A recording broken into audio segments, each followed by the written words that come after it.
شریف اتار کر کے اپنے بال پکڑ کر کے فرمایا واللہ ہمارے سروں میں جو بال ہے یعنی جو عزتیں ملی ہے وہ بھی تم اہل بیت کے صدقے میں ملی۔ سبحان اللہ، نعرہ تکبیر، نعرہ رسالت، نعرہ غوثیت، مسلک اعلی حضرت علماء اہل سنت حضرت علامہ سید امین القادری صاحب قبلہ سرزمین ڈڈیا شریف۔ سبحان اللہ، سبحان اللہ۔ حالانکہ صحابہ کرام میں صدیق اکبر کے بعد سب سے بلند مرتبہ فاروق اعظم کا ہے۔ اسی طرح آپ نے سنا ہوگا حضرت سیدنا ابو ہریرہ رضی اللہ تعالیٰ عنہ کی بات کہ حضرت ابو ہریرہ امام علی مقام سے ایک ملاقات میں اپنے امامے کے شملے سے حضرت امام حسین کے تلووں کی مٹی صاف کرتے ہیں اور آپ کے جوتیاں سیدھی کرتے ہیں۔ کون؟ حضرت ابو ہریرہ۔ عمر میں بڑا فرق ہے، ابو ہریرہ کی داڑھی سفید ہو چکی ہے، امام علی مقام کی داڑھی کالی ہے۔ یہ ساری چیزیں کبھی آپ محسوس کرتے، کبھی سوچا آپ نے کہ یہ لوگوں نے محبت کی اور ہم پر قیامت تک اہل بیت کی محبت فرض ہے۔ امام شافعی کہتے ہیں جس کو جد المختار میں امام اہل سنت نے لکھا یا اہل البیت رسول اللہ حبکم فرض من اللہ فی القرآن انزلہ یکفیکم من عظیم الفخر انکم من لم یصلی علیکم لا صلاة لہ کہ اے رسول اللہ کی اہل بیت تم لوگوں کی محبت کو اللہ نے قرآن میں ہم پہ فرض کیا ہے، یعنی قرآن میں فرض کر دی گئی ہے محبت اہل بیت، اور فرمایا کیا یہ فخر تمہارے لیے کافی نہیں ہے کہ اس وقت تک کہ ہماری نمازیں مکمل نہیں ہوتی جب تک ہم اہل بیت پہ درود نہیں پڑھ لیتے۔ اللہ کے رسول علیہ السلام نے جگہ جگہ اہل بیت کا ذکر کیا۔ خطبہ حجۃ الوداع میں فرمایا کہ میں تمہارے درمیان دو بھاری چیزیں چھوڑ کے جا رہا ہوں، ایک قرآن ہے اور دوسری میری اہل بیت ہے۔ فرمایا جب تک دونوں کو پکڑے رہو گے کبھی گمراہ نہیں ہوں گے۔ میرے آقا علیہ السلام کے پیارے دیوانوں، اے میری قوم کے جوانوں، کیا اللہ کے رسول علیہ السلام اپنی اولاد کی محبت کی وجہ سے ہم پہ یہ فرض کر کے گئے، اپنی اولاد کی محبت کی وجہ سے ہم پہ لازم کر کے گئے؟ اگر آپ باریک بینی کے ساتھ دیکھیں گے تو اب اصل جو گفتگو آپ کو سمجھنے کی کوشش کرنا ہوگا۔ میں اپنے سب بھائیوں سے گزارش کرنا چاہتا ہوں، آپ لوگ مجھ سے بہت محبت کرتے ہیں، میں آپ کی محبت کی قدر کرتا ہوں، لیکن اگر آپ چپ رہ کر خاموش رہ کر آنے والی گفتگو سنیں گے تو مجھے زیادہ خوشی ہوگی۔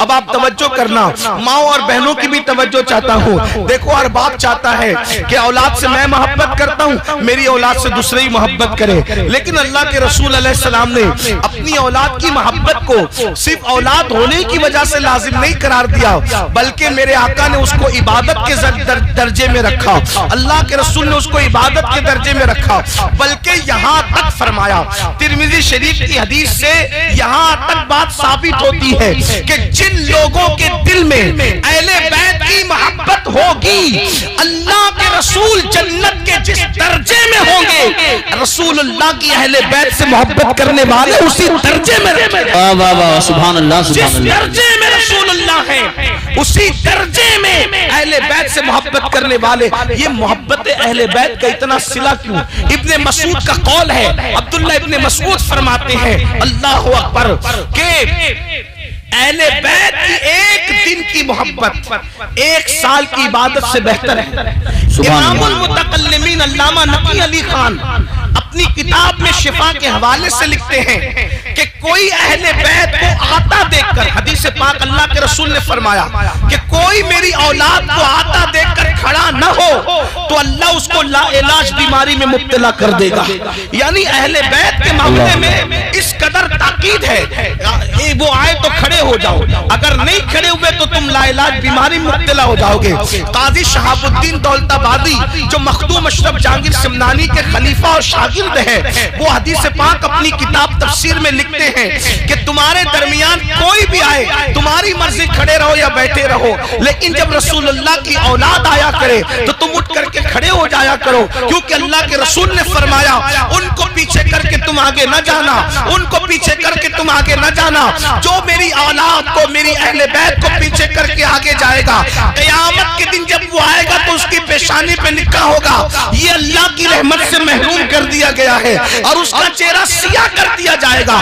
ہر جگہ پہ اہل بیت اہل بیت اہل بیت اہل بیت. آپ سے پوچھنا چاہتا ہوں حتیٰ کہ جب آیت درود نازل ہوئی ان اللہ و ملائکتہ یصلون علی النبی یا ایھا الذین آمنوا صلوا علیہ وسلموا تسلیما اللہم صل علی سیدنا محمد وعلی آل سیدنا محمد. جب یہ آیت درود نازل ہوئی تو صحابہ کرام نے کہا یا رسول اللہ ہم درود کیسے پڑھے؟ تو میرے آقا نے فرمایا مجھ پر مجرد درود نہ پڑھا کرو, مجھ پر اکیلا درود نہ پڑھا کرو. کافر یا رسول اللہ کیسے پڑھے؟ تو سرکار فرماتے ہیں یہ نہ کہو اللہم صلی علی محمد, یہ نہ کہو بلکہ یوں کہو اللہم صلی علی محمد وعلی آل محمد. یعنی جب مجھ پہ درود پڑھنا تو اکیلے مت پڑھنا, صرف مجھ پہ مت پڑھنا بلکہ میری آل بیت کے ساتھ ملا کے مجھ پہ درود پڑھنا, میری آل کے ساتھ مجھ پہ درود پڑھنا.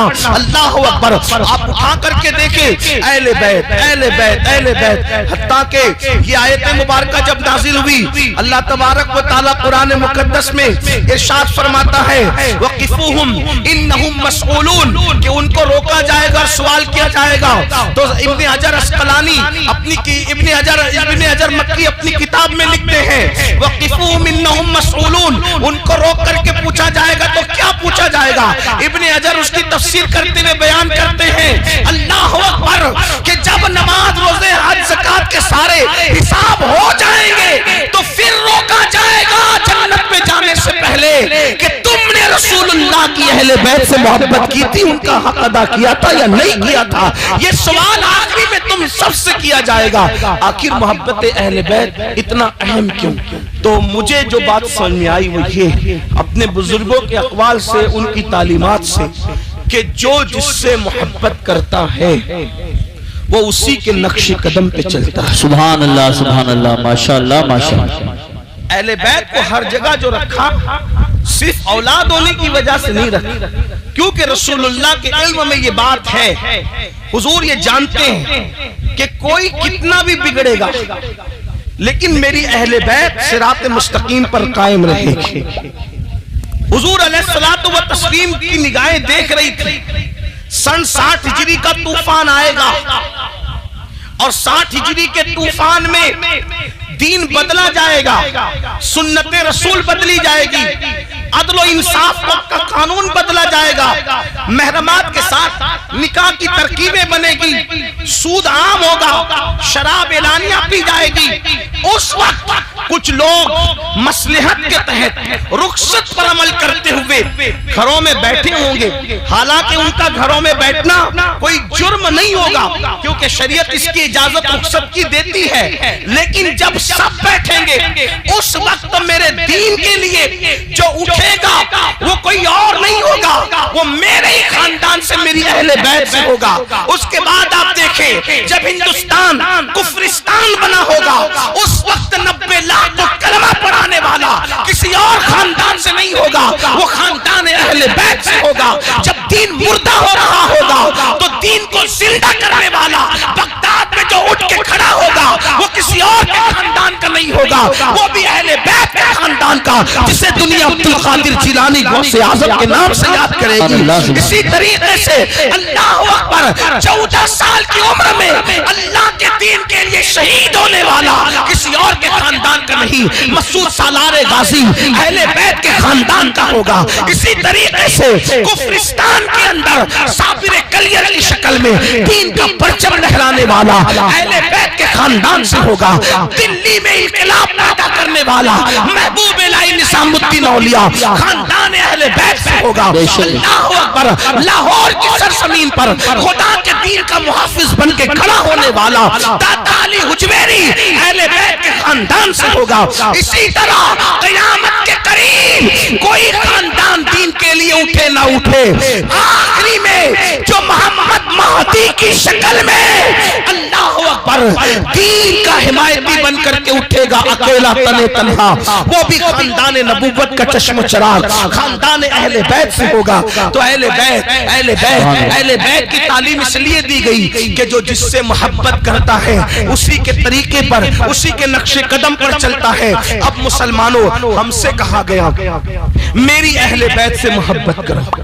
اب جب دل میں کسی کی بھی پیدا ہو، کسی کی بھی محبت کسی کی بھی پیدا ہوتی ہے تو آدمی بولنے میں اس کی نقل کرتا ہے، چلنے میں اس کی نقل کرتا ہے، کردار میں اس کی نقل کرتا ہے، کھانے پینے میں اس کی نقل کرتا ہے، گفتار میں اس کی نقل کرتا ہے۔ یہ سب کچھ چیزیں ہوتی ہے رسول اللہ محبت اہل بیت اس لیے ہمارے دلوں کے اندر پیدا کرنا چاہتے ہیں کہ لوگوں تمہیں پتہ ہونا چاہیے کہ پہلے دن سے لے کر آخری دن تک ہر دن میری اہل بیت تمہارے دین کی حفاظت کرتی نظر آ رہی ہے۔ جب تم ان سے محبت کرو گے تو تم دین کے مخالف نہیں جاؤ گے بلکہ تم بھی دین کے حمایتی بنو گے، تم بھی دین کے حامی بنو گے۔ لیکن شومی قسمت کہ آج اہل بیت کی محبت یا رسول اللہ کی محبت یا اولیاء کی محبت اس کا مفہوم ہی لوگوں نے بدل دیا۔ محبت اہل بیت کا مطلب کیا؟ شربت، کھچڑا، نیاز، گرما گرم رافضیوں کی نقل والا، رسومات والا محرم۔ اب تو سنیوں والا محرم بہت سارے علاقوں میں دیکھنے کے لیے آنکھیں ترس رہی ہیں، اور ظلم اور دہشت گردی کا ماحول لوگوں کا یہ ہے۔